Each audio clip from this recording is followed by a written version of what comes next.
Bonjour à tous, c'est Arca. Donc nous nous retrouvons dans la 17e, enfin dans le 17e chapitre concernant les opérations de marché ou le trading. Donc cette fois-ci, nous allons aborder la question du levier. Définissons alors de façon courante la notion de levier. Donc prochainement, nous définirons mathématiquement ce qu'est le levier.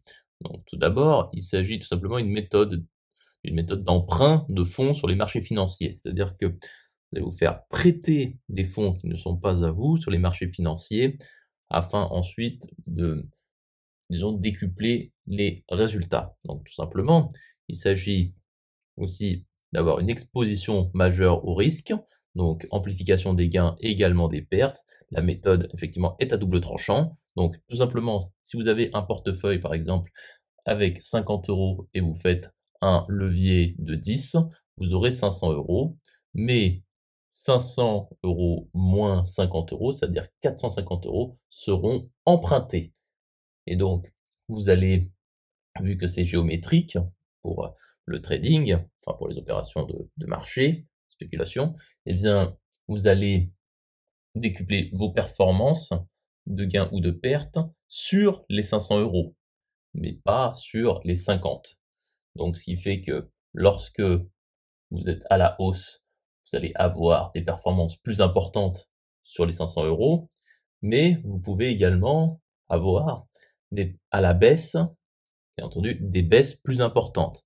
Donc, dans un premier temps, cela permet d'avoir, après une spéculation fructueuse, c'est-à-dire des belles hausses, de disposer de plus de liquidités. Donc, si, par exemple, sur le marché, nous avons un x2, donc disons qu'un plus 100% pour 500 €, vous auriez donc sur le tout 1000 €, mais en réalité, vous auriez 50 €.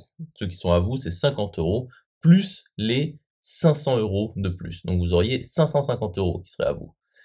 Donc à l'inverse, donc lorsque vous avez une perte, eh bien cela entraîne la liquidation totale des positions. Donc liquidation, ça veut dire que vous reprenez vos liquidités. Donc ici, liquidation totale des positions lorsque l'intégralité de la somme non empruntée est perdue, c'est-à-dire lorsque vous avez une perte tellement importante que vous finissez à zéro, c'est-à-dire sur le portefeuille hypothétique à 450 €, et à partir de là, vous n'avez plus de fonds qui vous sont propres, et donc vous devez rendre les liquidités que vous avez empruntées. Donc ici, il suffit d'une baisse assez, disons, beaucoup moins importante que prévu. Ceci s'oppose au trading spot, dans lequel vous faites de la spéculation qu'avec vos fonds. Donc, j'espère que cette vidéo vous aura plu et nous nous retrouvons dans la prochaine partie, c'est-à-dire la 18e partie.